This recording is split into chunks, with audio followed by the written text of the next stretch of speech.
There is a particular kind of silence that is different from all others. The silence of an empty room is simply the absence of sound. The silence of a forest at night is full of small rustlings and distant calls, a silence that is really just a lower register of noise. But there is another kind of silence, rarer and stranger, that carries within it a quality of genuine mystery. The silence that comes when you ask a question that should have an easy answer and find instead that the universe offers nothing back. No echo, no response, just the patient, unbroken quiet of something that does not care whether you understand it or not. Tonight, we are going to sit with one of those silences. It is perhaps the deepest one our species has ever encountered, and by the time you have drifted toward sleep, you will understand why this particular silence, the silence of the cosmos in response to our most searching questions, might be the most significant thing we have ever failed to hear.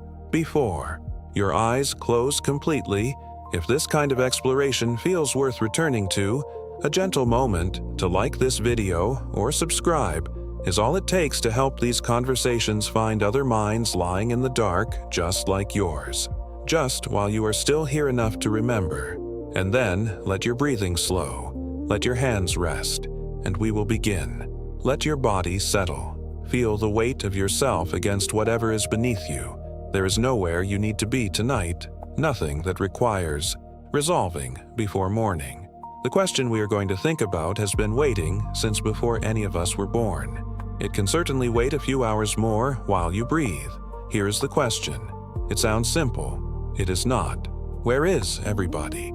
To understand why this question has the weight it does, you need to start with the numbers. The observable universe contains something like 200 billion trillion stars. That is a 2 followed by 23 zeros, a number so large that the human mind has no real purchase on it.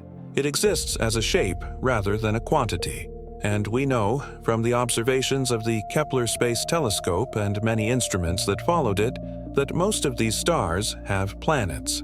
Not some, most.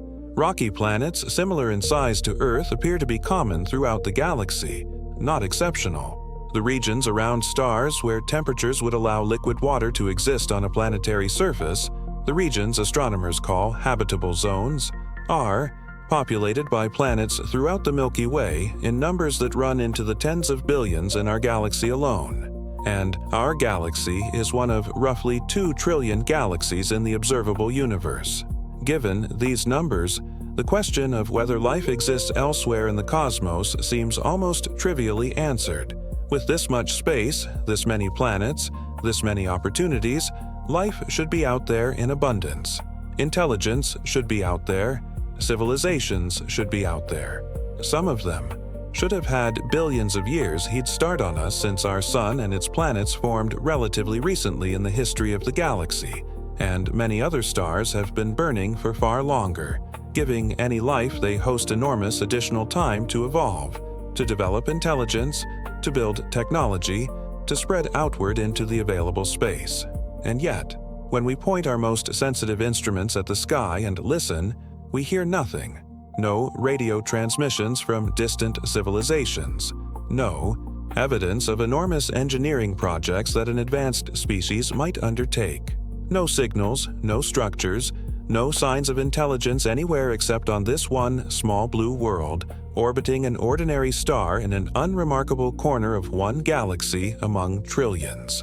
Complete and unbroken silence. This is the Fermi Paradox, named for the physicist Enrico Fermi, who reportedly framed the essential question during a lunch conversation at Los Alamos in 1950. Fermi and his colleagues were doing rough calculations about the abundance of life in the universe, and the numbers kept suggesting that intelligent civilizations should be common, that some of them should have had billions of years to develop and expand, that even traveling at modest fractions of the speed of light, a civilization could colonize the entire galaxy within a few tens of millions of years. A long time by human standards, but a brief moment in the 14 billion-year history of the cosmos. So, where are they? We have been listening, actively and with increasing sophistication, since the 1960s.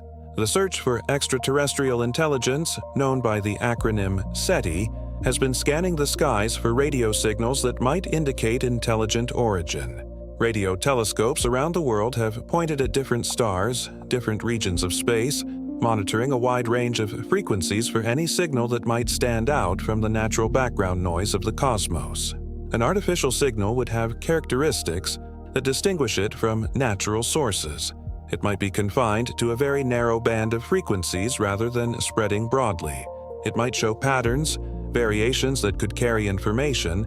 It might repeat at regular intervals.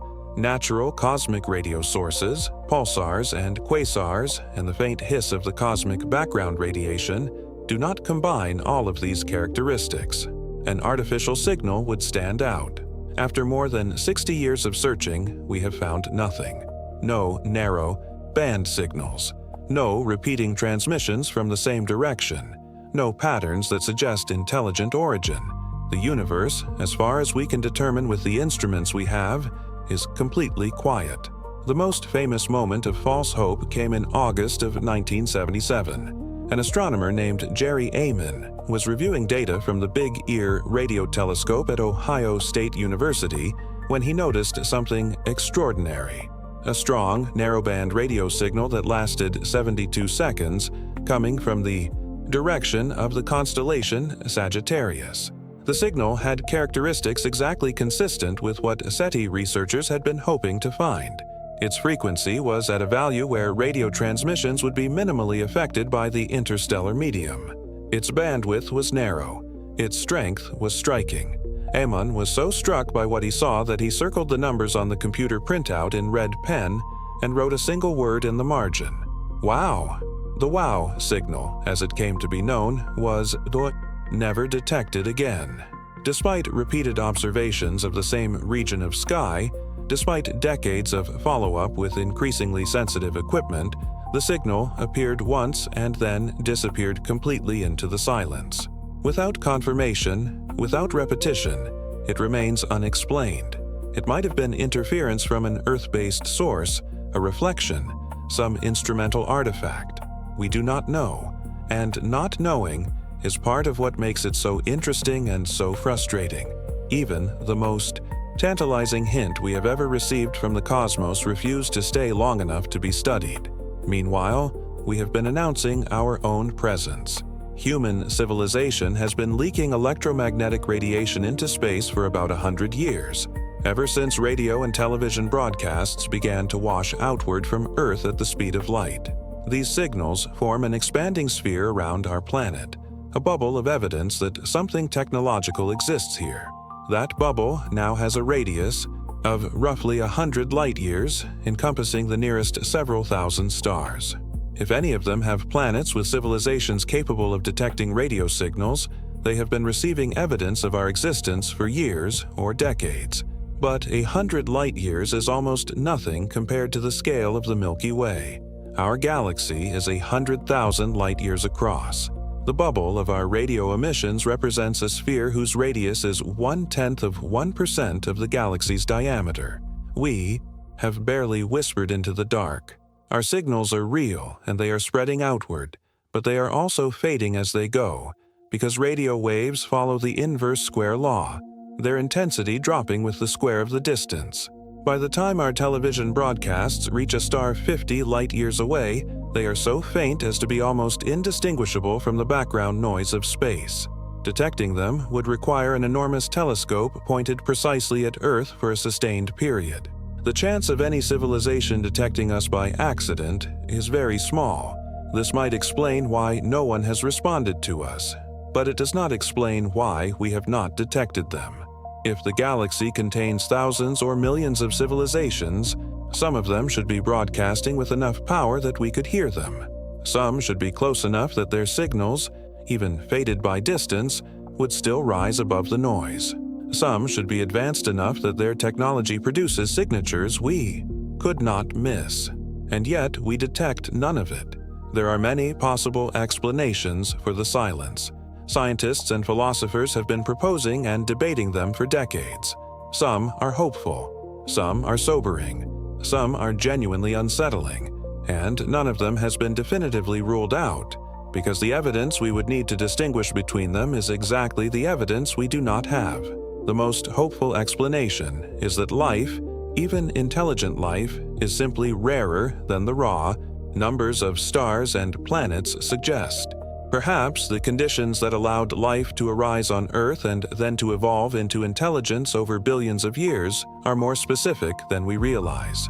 Think about what Earth has. A large moon, which stabilizes the tilt of our axis and prevents the wild climatic swings that a more chaotically wobbling planet would experience. A position in the habitable zone of a stable star that does not vary dramatically in its output. A gas giant, Jupiter, whose enormous gravitational influence deflects many of the asteroids and comets that might otherwise bombard the inner solar system far more severely than they do. Plate tectonics, which recycles carbon over geological timescales and regulates our atmospheric composition in ways that prevent runaway warming or cooling. A magnetic field generated by our molten iron core, which shields our surface from the most harmful radiation from the sun. Any one of these factors might be unnecessary on its own for some form of life to arise, but perhaps you need most of them together to produce the kind of stable, long-lived, chemically rich environment in which intelligence can emerge. Perhaps planets like Earth, with all of these characteristics simultaneously, are extraordinarily rare.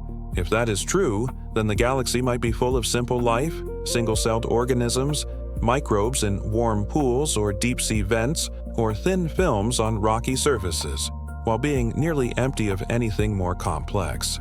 The universe might be teeming with bacteria while being devoid of anything that could build a radio telescope or ask questions about the cosmos. This would be a reassuring explanation in one sense. It would mean there is no one out there who might pose a threat. It would mean the silence is simply the silence of a universe that has not yet, with the possible exception of one small world around one ordinary star, managed to organize chemistry into consciousness. But it would also be lonely. Profoundly, cosmically lonely. A different and more troubling set of explanations clusters around what is called the Great Filter. The concept is straightforward in its logic, even if its implications are disturbing. Somewhere on the path from non-living chemistry to a civilization capable of spreading across the galaxy, there is a step, or perhaps several steps, that almost no one gets through. The filter is real. Its existence is implied by the silence. The question is not whether it exists, but where it sits. If the filter is in our past, then we have already passed through the hardest part of the journey. Perhaps the origin of life, the initial appearance of self-replicating molecules from purely chemical process, is extraordinarily unlikely. Perhaps the transition from simple single-celled organisms to complex multicellular life is nearly impossible, and took billions of years on Earth only because of extraordinary good fortune. Perhaps the emergence of human-level intelligence from evolving animals is a fluke so unlikely that it has happened only once in the observable universe. If any of these are the filter, then we have survived it. The hard part is behind us. Our future might be as long as the stars, but if the filter is ahead of us, the implication is entirely different. It means that civilizations arise, develop technology, reach roughly the stage we are at now, and then something ends them. Almost every time. Nuclear weapons, engineered pathogens, artificial, intelligence that escapes meaningful control, the alteration of climate or ecology beyond the capacity for recovery, nanotechnology that replicates beyond any ability to stop it. The list of ways a technologically capable civilization might destroy itself is long and growing longer as our capabilities advance. We have possessed the means to end our own civilization for less than a century. We do not yet know whether we are wise enough to prevent it. The silence of the universe might not be a puzzle. It might be evidence. It might be the cosmic record of every civilization that reached this point and did not make it through. Let that thought drift through you slowly, without urgency, without alarm. You are lying in the dark on a small blue world, and the universe is quiet around you. The silence has been there for billions of years, long before you arrived to notice it, and it will continue long after. It does not require anything of you tonight. It is simply the shape of what we know, and what we do not know, and what we are still, with great patience and care, trying to figure out. Take a breath. Let the question rest at the edge of your awareness. Not gripping, not urgent. We are only beginning. There are other explanations for the silence, stranger ones that challenge the assumptions we did not know we were making. And we will follow them together into the deeper dark of the second part of the night, where the questions grow larger and the answers grow softer. Like everything does when you get close enough to sleep, there is something worth pausing on before we go further. The Fermi Paradox is not just a scientific puzzle, it is a mirror. When we ask where everyone else is, we are simultaneously asking who we are, what we are, how we fit into the larger structure of a cosmos that is either full of minds we cannot find or empty of them in ways we cannot fully accept. The silence forces us to look at ourselves differently, to examine the assumptions we carry about intelligence and progress and survival that we usually take for granted because they are the water we swim in.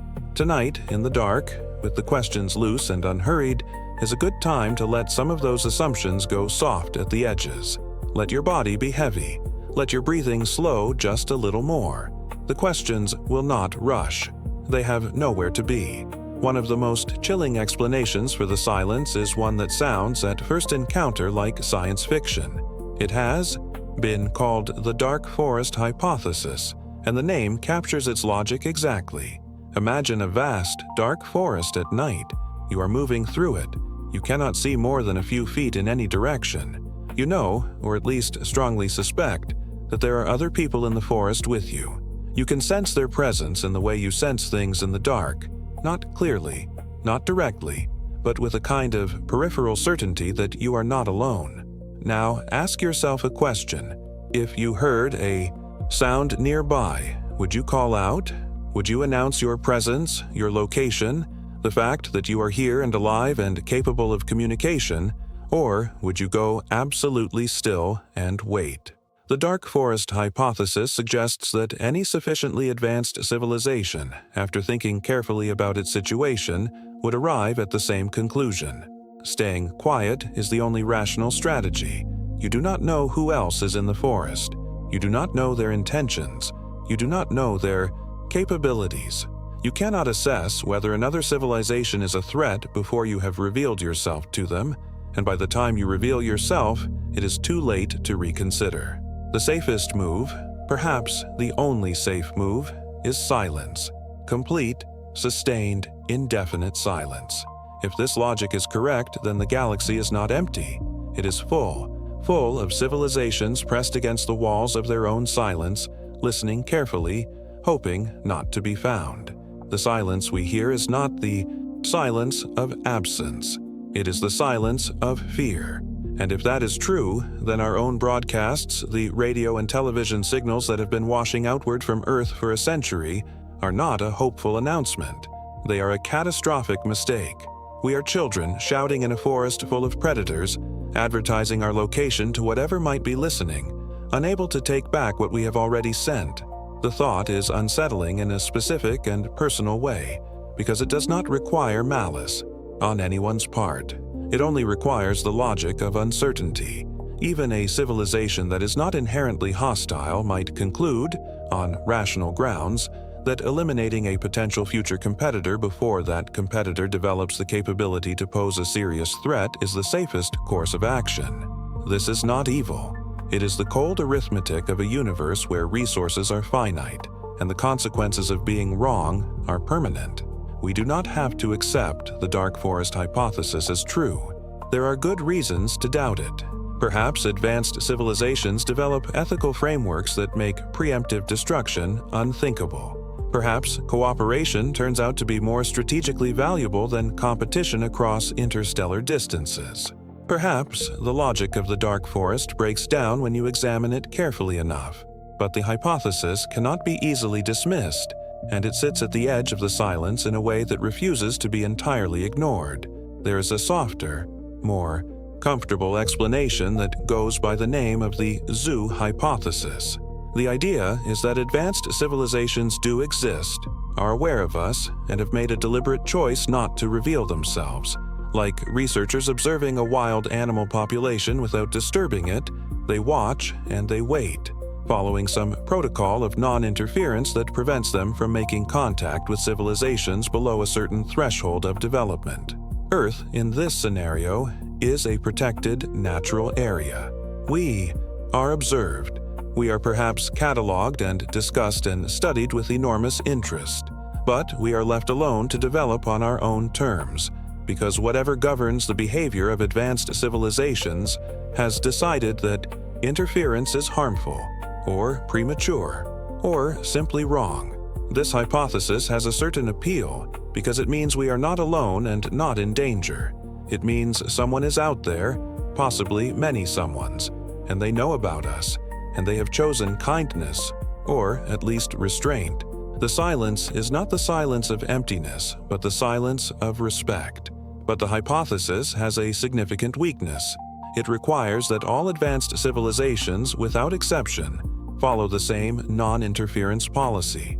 If even one civilization in the galaxy decided to make contact, to ignore the protocol, to simply reach out to another young civilization because it wanted to, the silence would be broken. The fact that the silence is complete and unbroken suggests either that no such civilizations exist, or that they all agree absolutely on this policy of restraint, which seems like an extraordinarily unlikely degree of consensus across beings that have no reason to share the same values or the same judgments. Perhaps the simplest explanation is also the most humbling. Perhaps the silence is a consequence of distance and time. Space is large in ways that are genuinely difficult to hold in the mind.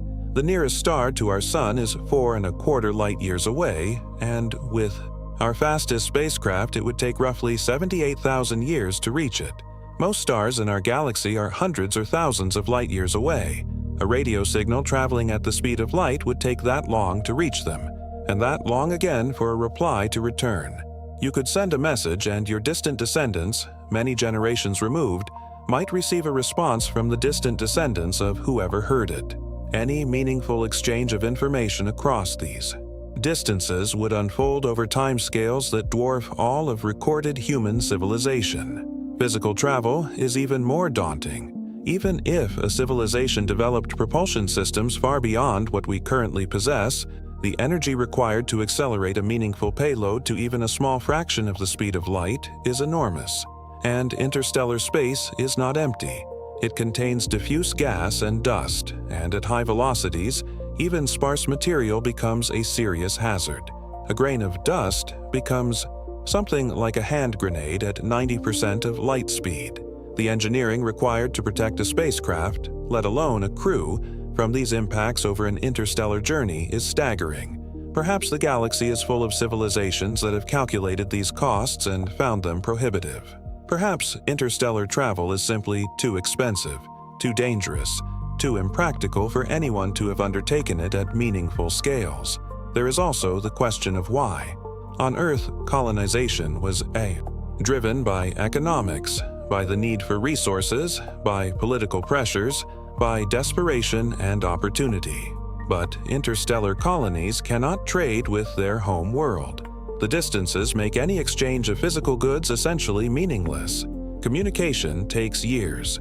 You cannot build an interstellar empire in any conventional sense, because you cannot govern something you cannot communicate with in real time. The motivations that drove human expansion across Earth and into nearby space simply do not scale to interstellar distances. Perhaps every civilization eventually does the arithmetic and decides that expanding beyond their home system is not worth the cost. Consider a very different kind of explanation, one that turns inward rather than outward. What if advanced civilizations do not expand across the galaxy because they no longer need to? What if the development of technology eventually produces something so satisfying, so complete, so rich with possibility that the physical universe becomes irrelevant? Imagine virtual environments so detailed, so responsive, so capable of generating any experience you can imagine. that the cold vacuum of interstellar space holds nothing that cannot be more easily and safely obtained in simulation. Imagine the ability to upload consciousness into digital substrates, to exist as information rather than biology, to run at different speeds, to create copies, to persist indefinitely without the vulnerabilities of organic life. If that kind of existence is possible, and there is no obvious physical reason why it could not be, then a civilization that achieves it might simply turn inward. They would exist, but they would not be detectable. They would not be building Dyson spheres or sending radio transmissions or colonizing neighboring star systems.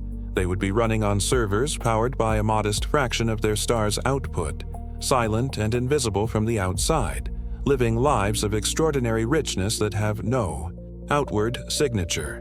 The galaxy could be full of such civilizations, each one a quiet point of light, indistinguishable from any other star.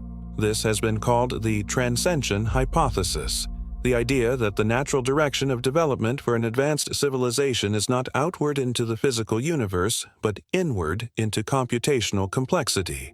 And if it is correct, the silence is not a mystery, but a natural consequence. Transcended civilizations are not hiding. They are simply no longer interested in the kind of presence that would make them detectable. Think about a related possibility. What if intelligence itself is an evolutionary trap? It is easy to assume that intelligence is an advantage, that it is what we would expect natural selection to favor, that any planet with life will eventually produce something like us given enough time. But consider the timeline on Earth. Life has existed here for roughly 3.5 billion years. For most of that time, it was microscopic. Complex multicellular life has existed for perhaps 600 million years. Human-level intelligence has existed for at most a few 100,000 years. Technological civilization, the kind capable of altering the planet or building weapons of mass destruction, has existed for about 10,000 years. We went from agriculture to nuclear weapons in 10,000 years. We went from the first radio transmission to artificial intelligence in about 130 years. The pace of technological development is not linear. It accelerates, and the capabilities that technology provides grow faster than the wisdom to use them safely. We can split atoms, but we might use that knowledge to destroy ourselves. We can engineer organisms, but we might create pathogens that escape control. We can build artificial intelligence, but we might not fully understand what we are building until it is too late. Every power that intelligence grants comes with a corresponding risk, and the risks grow faster than we can develop the institutional structures and ethical frameworks to manage them. Perhaps no one can. Perhaps every civilization that develops technology eventually reaches a point where its capabilities exceed its wisdom, and that gap is what destroys it, not through any particular catastrophe, but through the simple probabilistic reality that if you give an increasingly capable civilization enough time and enough opportunities to make catastrophic mistakes, eventually it does. The galaxy might be full of planets where intelligence arose, flourished briefly in geological terms, developed technology, and then silenced itself before it could become the kind of civilization that would leave detectable traces. Have you ever wondered what it would mean if that were true? Not for the other civilizations, but for us? It would mean we are not at the beginning of a long journey outward into the cosmos. It would mean we are approaching a threshold that almost no one crosses. It would mean the silence is not a mystery to be solved, but a warning to be heeded, the accumulated evidence of every civilization that did not make it through. The Kardashev scale is a framework for thinking about what advanced civilizations might look like and why we might or might not detect them.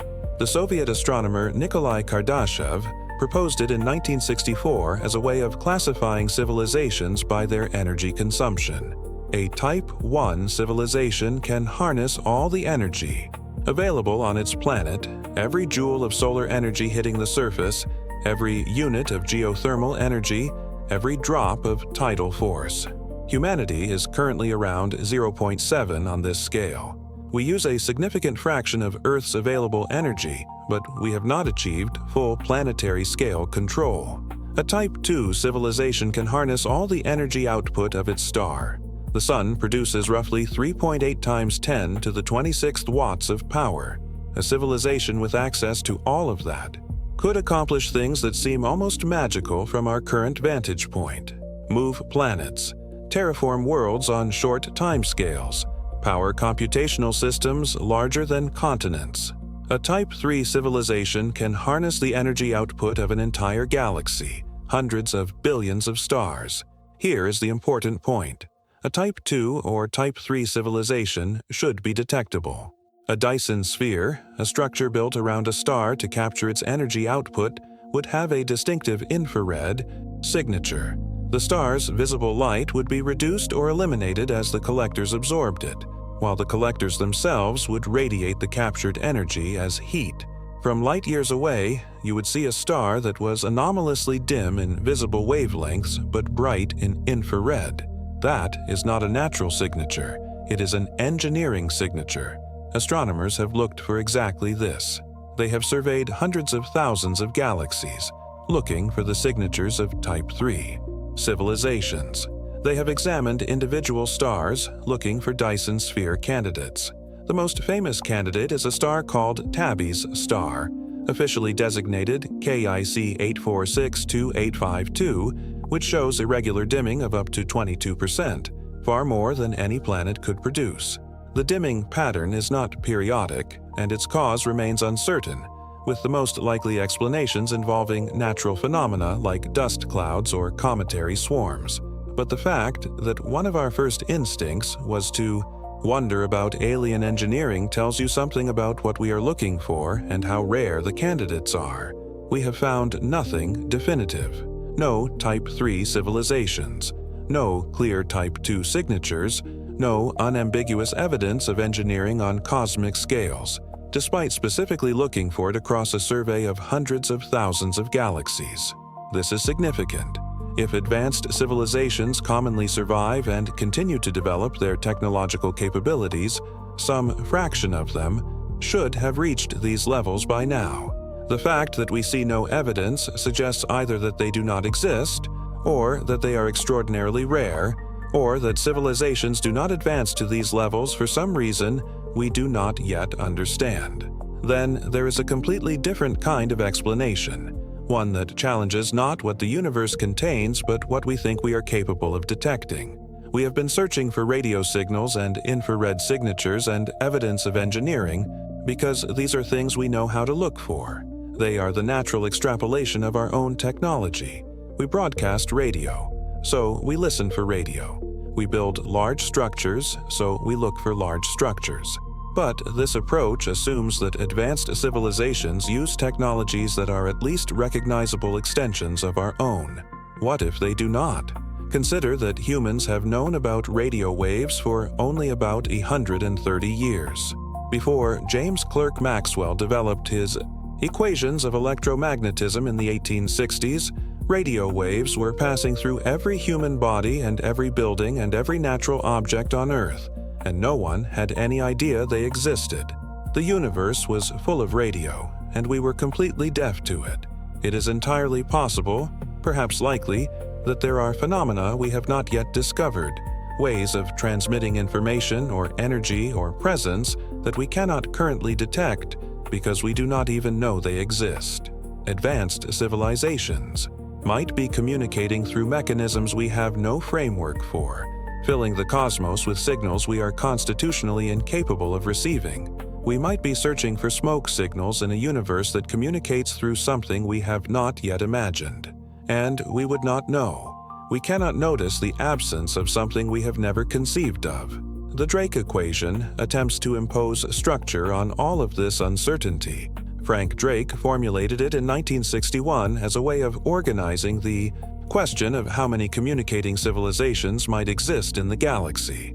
It multiplies several factors together: the rate of star formation, the fraction of stars with planets, the number of potentially habitable planets per star, the fraction where life arises, the fraction where intelligence evolves, the fraction where technology and the desire to communicate develop, and the average length of time a civilization broadcasts detectable signals.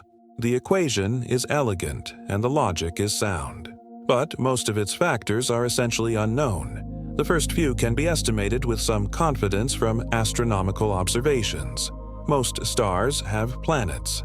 Habitable zone planets are common, but the fraction of habitable planets where life actually arises is a number we have exactly one data point for, Earth, and a sample size of one tells you almost nothing about the underlying probability. The fraction where intelligence evolves, the fraction where technology develops, the average lifespan of broadcasting civilizations, all of these are similarly unconstrained. You can plug in optimistic numbers and derive millions of civilizations. You can plug in pessimistic numbers and derive a value less than 1, suggesting we are the only technological civilization in the galaxy right now. The equation does not give us an answer. It gives us a map of our ignorance. It shows us precisely which questions we need to answer before we can know whether we are alone. And here is something worth considering slowly, in the way that dark and quiet invite consideration. We might be early, not too late to a party that ended before we arrived, but genuinely early, among the first civilizations to arise in a galaxy that will eventually be full of them. The universe will continue for trillions of years. Stars will keep forming for hundreds of billions of years. The last stars will not burn out for roughly 10 trillion years.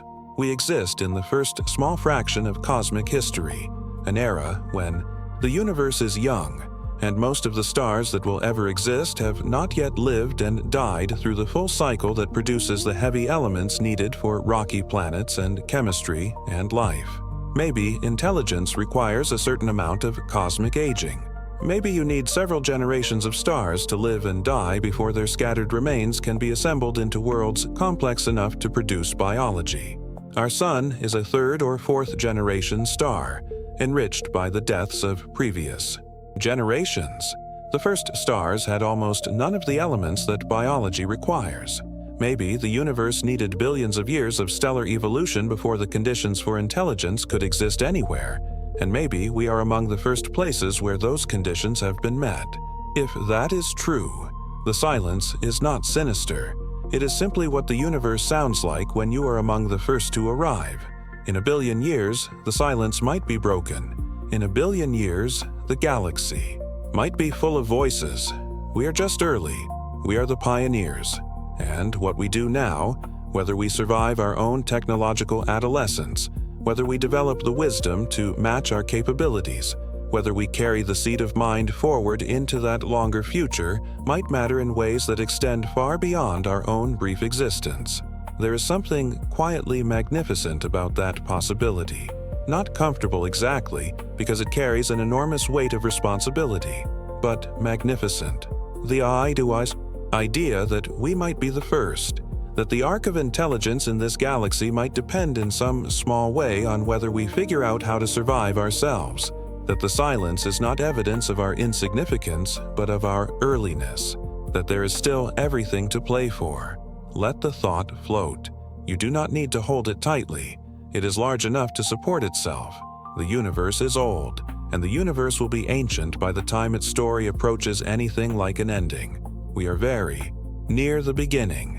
We have barely introduced ourselves to the cosmos, and the cosmos, for its part, has not yet had much time to introduce itself to us. And then there is the deepest possibility of all, the one that sits at the bottom of all the others and gives the silence its most intimate quality, the possibility that we are not just early, the possibility that we are alone, not alone in the sense that no other life has ever arisen, but alone in the sense that no other mind, anywhere in the observable universe, is looking up at the night sky right now and asking the same questions we are asking. That consciousness, the strange and improbable capacity of matter to become aware of itself and to wonder about its own existence, has happened only here, on this small world, in this brief window, in this one galaxy among 2 trillion. That would make this moment extraordinary in a way that is almost impossible to fully absorb, not because we are powerful or central or important in any cosmic sense, but because we might be the only place in 14 billion years of universe where the universe has managed to look back at itself with something like understanding. Let that rest in you, not as a burden, but as a kind of gift. The questions do not resolve tonight. They do not need to. They have been waiting for the entire history of consciousness, and they will wait a little longer. In the third part of this journey, we will follow them toward something that is less about the science and more about what the science means, the part of the story that belongs not to telescopes and frequencies and Kardashev scales, but to the simple fact of being here, in the dark, aware enough to wonder. Sleep is very close. Let it come toward you gently. Part 3. There is a quality to very large questions that is different from the quality of ordinary problems. An ordinary problem has edges. You can walk around it, measure it, find its boundaries, begin to see the shape of a solution forming on the other side. A very large question is different. It has no edges you can find. Every approach reveals more territory, not less. Every answer opens into new questions that are larger than the ones you started with. The Fermi Paradox is like this. The more carefully you think about it, the more you realize it is not a single puzzle but a nested series of them, each one containing the others the way nights contain dreams. And the deepest one is not really about the universe at all. It is about us. Let your body be completely still now. Feel the dark around you, patient and full. Let the breathing be slow and unconstricted, the kind of breathing that comes when you have stopped trying to direct it and simply allowed it to happen on its own. We are going to follow the question all the way to where it becomes personal, and then we are going to let it rest. We have talked about the great filter, that hypothetical bottleneck somewhere on the path from chemistry to civilization, that almost no one survives. We have talked about the dark forest, the possibility that the silence is the sound of civilizations hiding from each other. We have talked about the possibility that intelligence transcends rather than expands, turning inward into computational richness rather than outward into physical space. We have talked about the possibility that we are simply early, that the galaxy is not yet old enough to be crowded with minds. Now let us think about the possibility that has been quietly present in all of the others. The possibility that the silence is evidence of something happening to civilizations like ours, something that almost all of them encounter, something that we ourselves are now, at this specific moment in history, either approaching or are already in the middle of.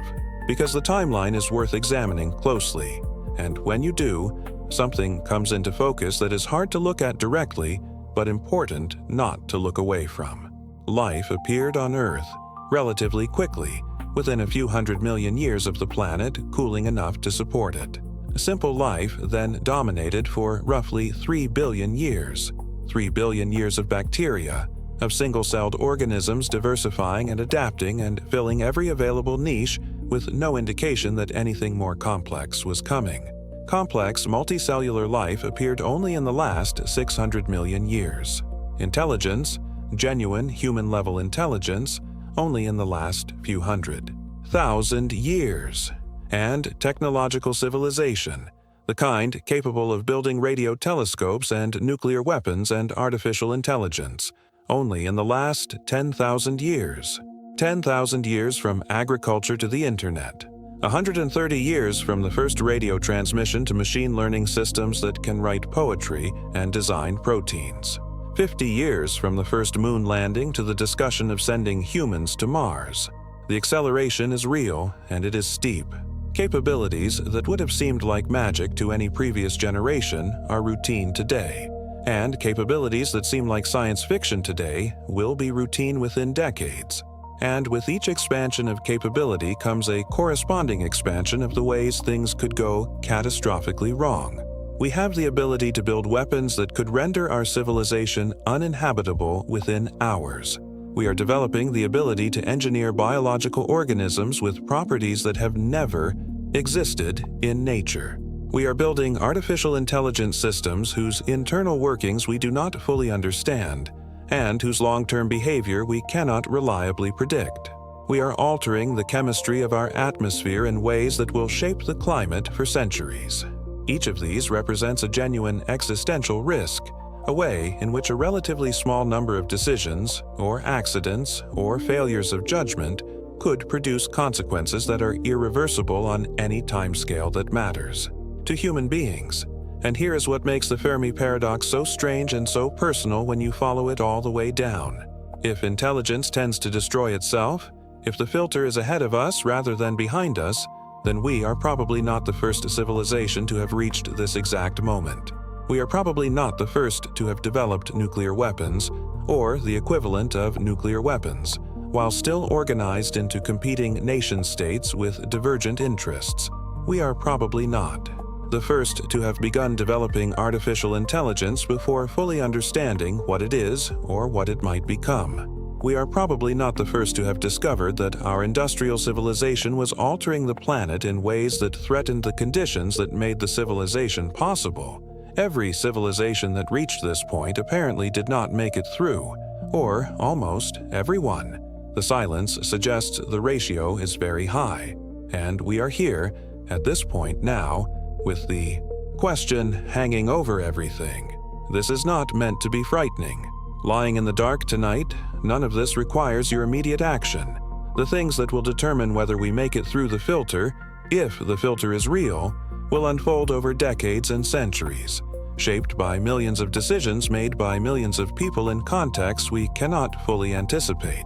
No single night of contemplation changes the trajectory, but understanding the question clearly is different from ignoring it, and there is something in the late-night quiet that makes this kind of honest looking possible in a way that the busy daytime rarely allows.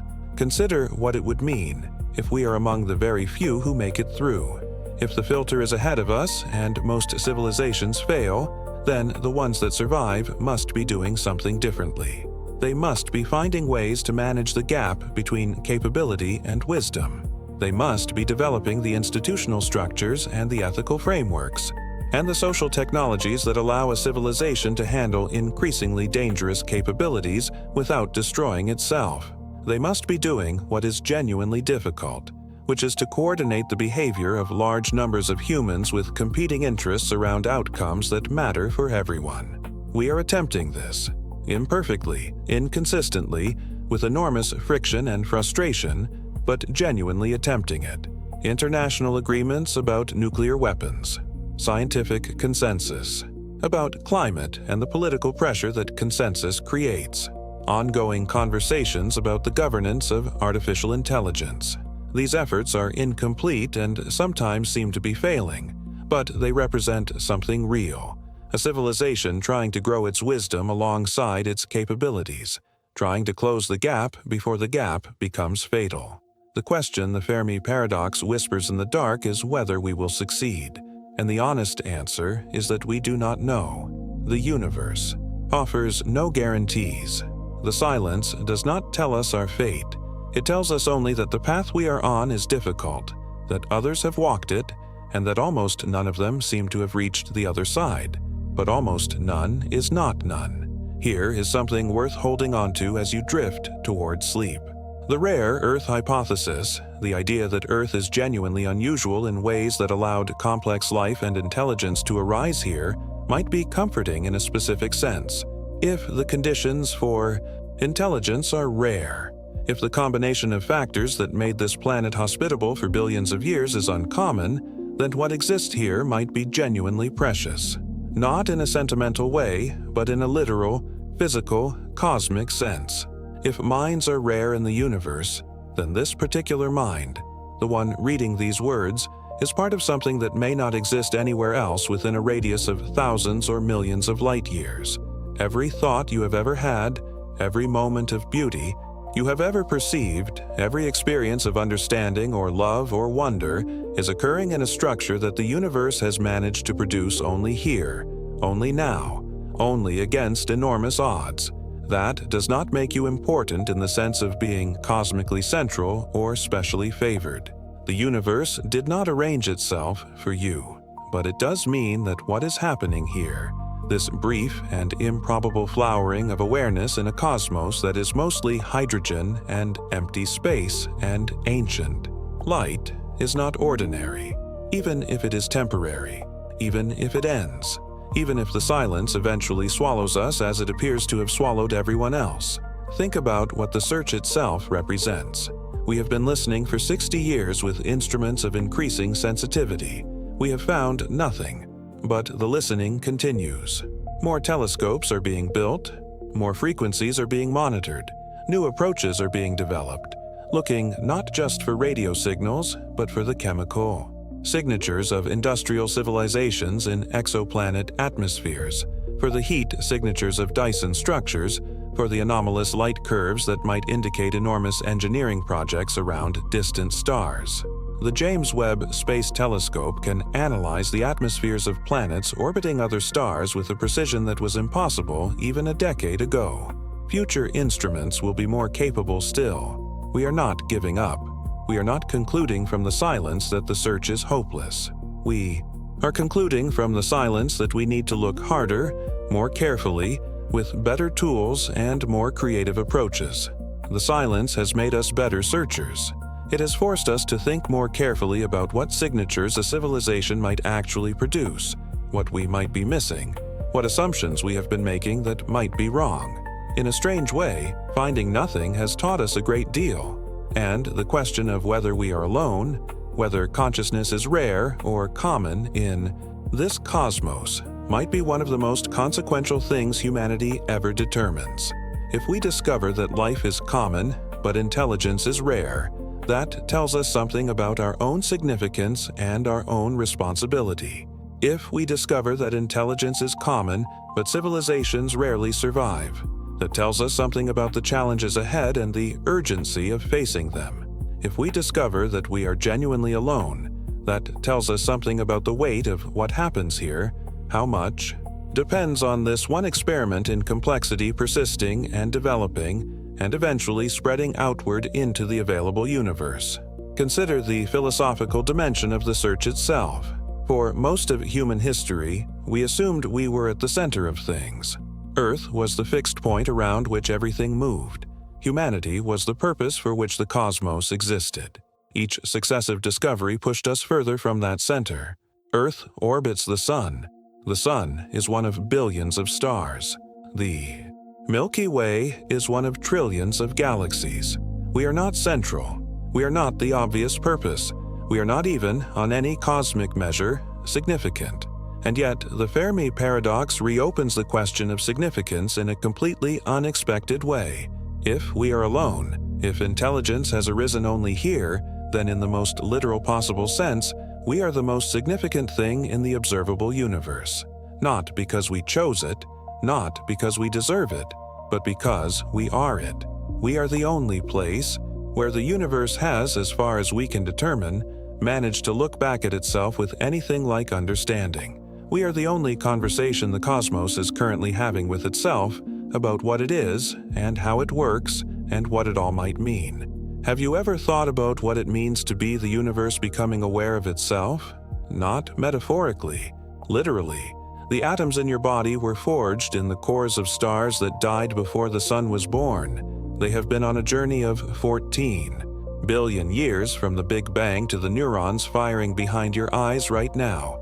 A journey from formless heat to chemical complexity, to biology, to consciousness, to the capacity to ask questions about the journey itself.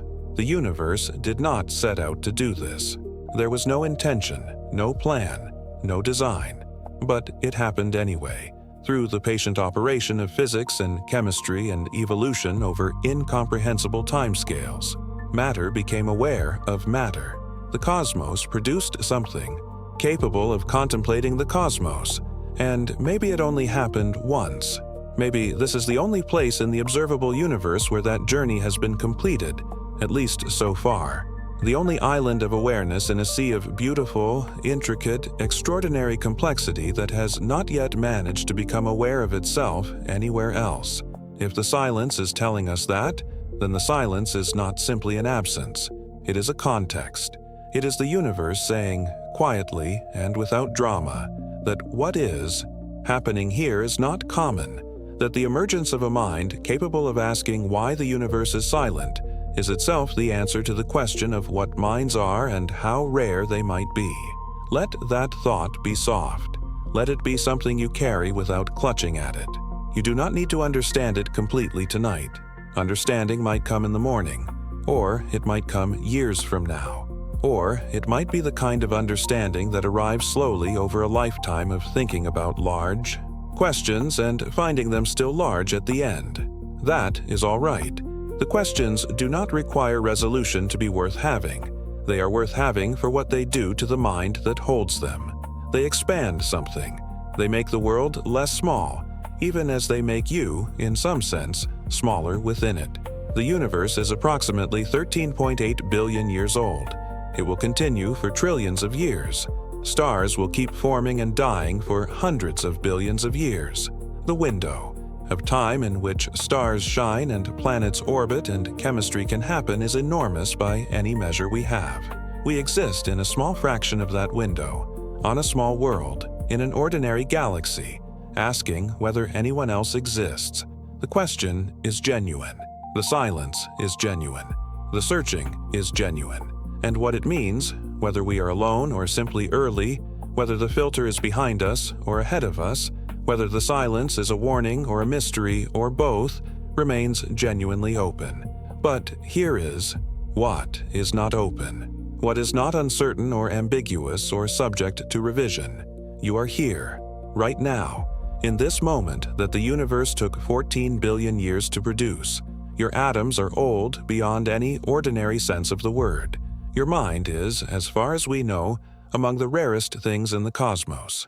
The questions you carry about where everyone else might be are not small questions. They are the largest questions our species has ever learned to ask, and the fact that you can ask them at all is not ordinary. The silence is real. The searching continues. And in the meantime, in this brief and improbable and quite possibly unique window when consciousness exists here and looks outward into the dark, there is this: the looking itself. The willingness to ask where everyone else is and to sit with the answer that we do not yet know. The discipline to keep building better instruments and designing more careful searches and thinking more creatively about what we might be missing. The capacity to understand that the silence might be the most important message we have ever received, even if we do not yet know how to read it. The universe offers us no guarantees. The Fermi Paradox offers us no resolution. The night sky offers us no voices calling back from the dark. But we keep listening, not because we are certain there is something to hear, but because the question is real and the stakes are real, and turning away from a real question because it has no easy answer is not what minds are for. Let the dark be full of everything we do not know. Let the silence of the cosmos be the quiet in which you fall toward sleep. You are very small, and the universe is very large, and you are made of the same material as the stars, and the stars are silent, and you are not. You are here, you are thinking, you are wondering, and that wondering, wherever it leads, is the most remarkable thing the universe has managed to produce in the entirety of its long and mostly quiet history. That is enough. That is more than enough. Good night.